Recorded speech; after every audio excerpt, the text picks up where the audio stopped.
Well, hello there and welcome back to the Common Farm Flowers channel. I'm just emptying my big trolley of, this is lovely motherwort, Leonora sibirica, which dries really beautifully into tall golden spikes. So I'm hanging this up to dry so I can use it in the winter.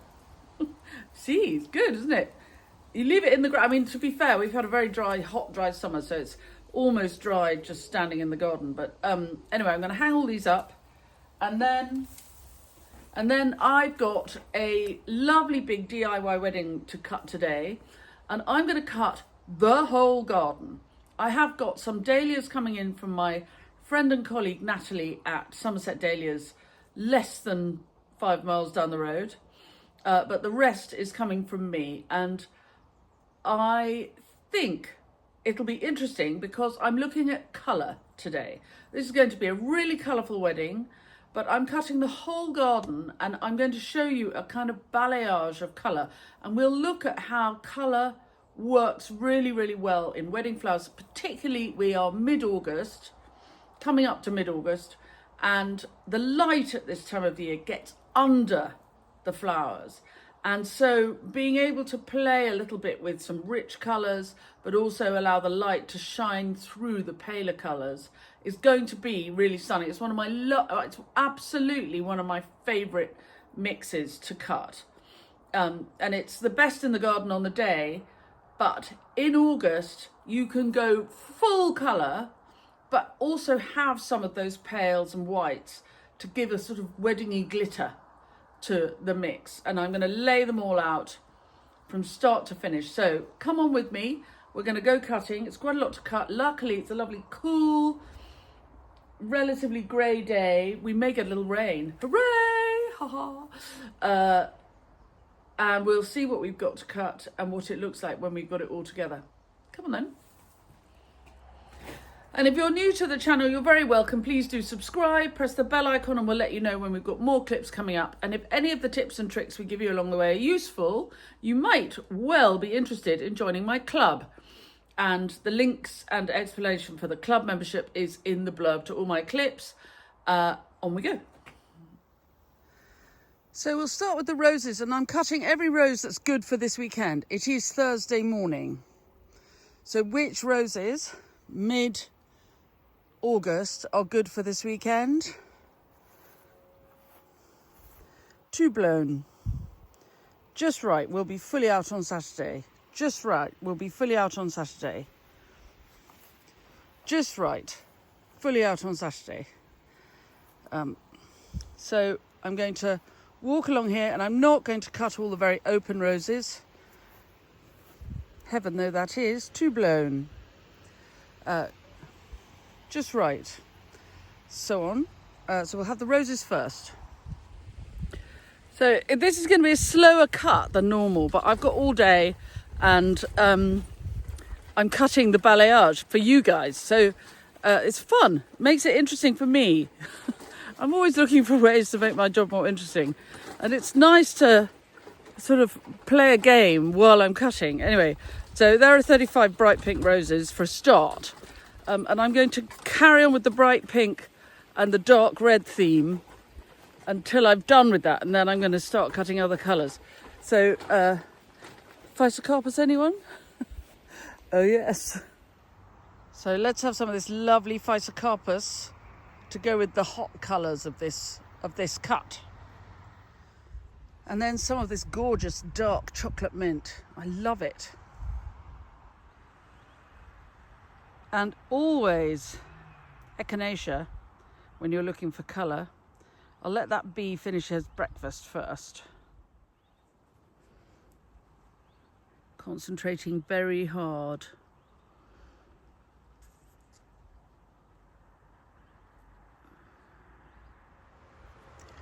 It's been so dry.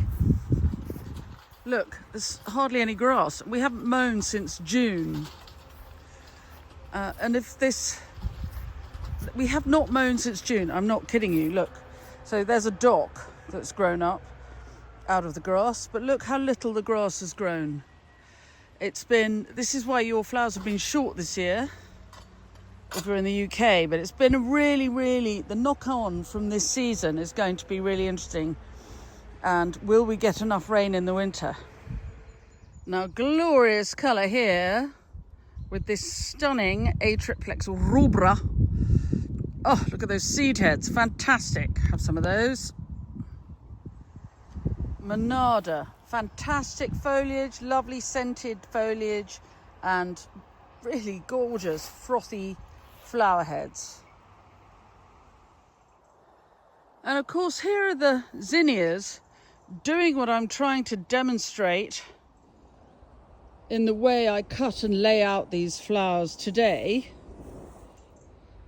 without my having to do anything at all. I could just let the dahlias do my work, not the dahlias, the zinnias do the work for me.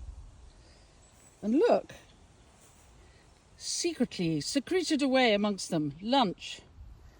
And what we can do then is use the Hot Biscuits amaranth to move the colourway a little bit away from all this dark hot pink and blush it up a little bit.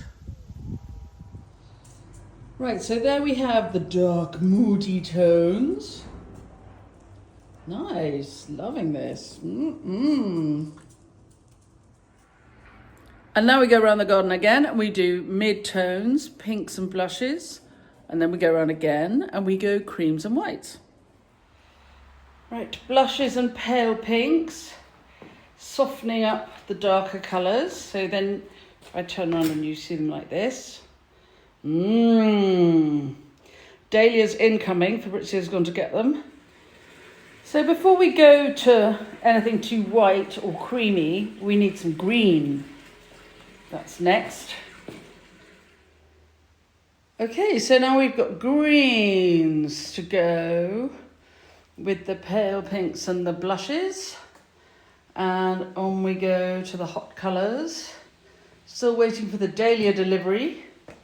And I'm going to now go and cut some white. Oh, loving it. Right, so the dahlias are in. And this is our lovely balayage layout so far. And I'm going to go and get 150 or so stems of white to cool this all down. But it's good, isn't it? This is the best in the garden on the day. So if you're thinking about colour for your wedding flowers, I'm going to make a bouquet for the bride and 12 buttonholes shortly. And we'll have a look at the colour again then. But I just think for August, this is definitely a definite good option for choosing the colours of your wedding. Basically, the best in the garden on the day. This is what it could look like. Right, there are the whites. And I'm going to take them back in and put them all together. And we'll see what it looks like. Right, so there we are. We have spread the colours across the studio. When I say we, I have. Most of the dahlias have come in from my colleague Natalie at Somerset Dahlias. Everything else has grown here. So everything for this wedding grown within, well, grown in Somerset, grown within about 5 miles of Common Farm. And I have to say, I think if you're going to have an interesting colour mix, particularly in August when the light can be very golden and it can get underneath everything and lift the colours, I really recommend you think about spreading yourself across a whole balayage because I think it's so successful. Right. So that's exactly 785 stems spread across all those buckets, which is exactly what's been ordered. So my plan is I'm going to make a bride's bouquet that reflects the whole mix of flowers. So I'm going to make a balayage bouquet. It's going to take me ages because I'm going to have to pick really carefully. So I'm going to make it and then I'll show you what I've done I'm not going to film the process because it might take a while, but it should be very pretty when I finished and reflect all of the flowers that I've cut and I've got ready for the bride. So I'm going to make the bouquet and I'll show you when it's done. So I'd say I'm so pleased with this. I hope you like it. It's very, very unusual for me to have such a wide choice of colours. And I think if you start with the darks on one side and you work round to the lighter on the other side, I think I hope you like it. I love that. I love it. I think that's fab. If I got married tomorrow, I would like to carry a bouquet that covers such a wide variety of colours. And I'm now going to make 12 buttonholes, and the buttonholes are going to do the same thing. So we'll have dark through to very light. And I don't know which colour the groom will choose.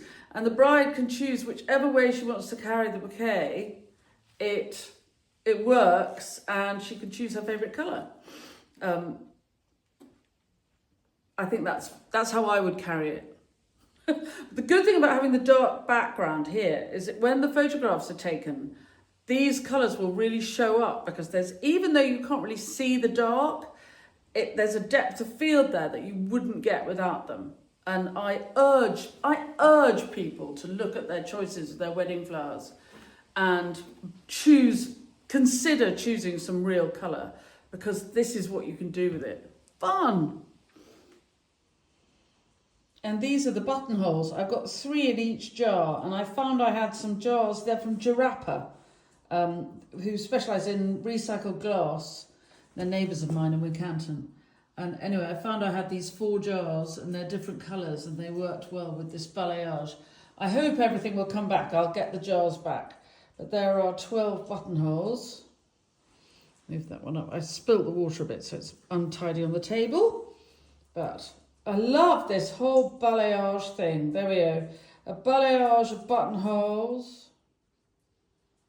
The balayage bride's bouquet. All smooth colour working its way round. It's just... oh yes, sometimes I'm very lucky to do my job. And then all the colours of the flowers for them to make their table centres and the church and all of that. So those are all going to be collected tomorrow morning, and I hope they have a lovely time. I very much hope I've encouraged you to think a bit more broadly about colour in your wedding or event flowers. You don't have to be pink and white or blue and white or white, or you can have the whole garden. And it does look stunning. Anyway, thanks very much for watching. I'll see you again soon. Bye-bye.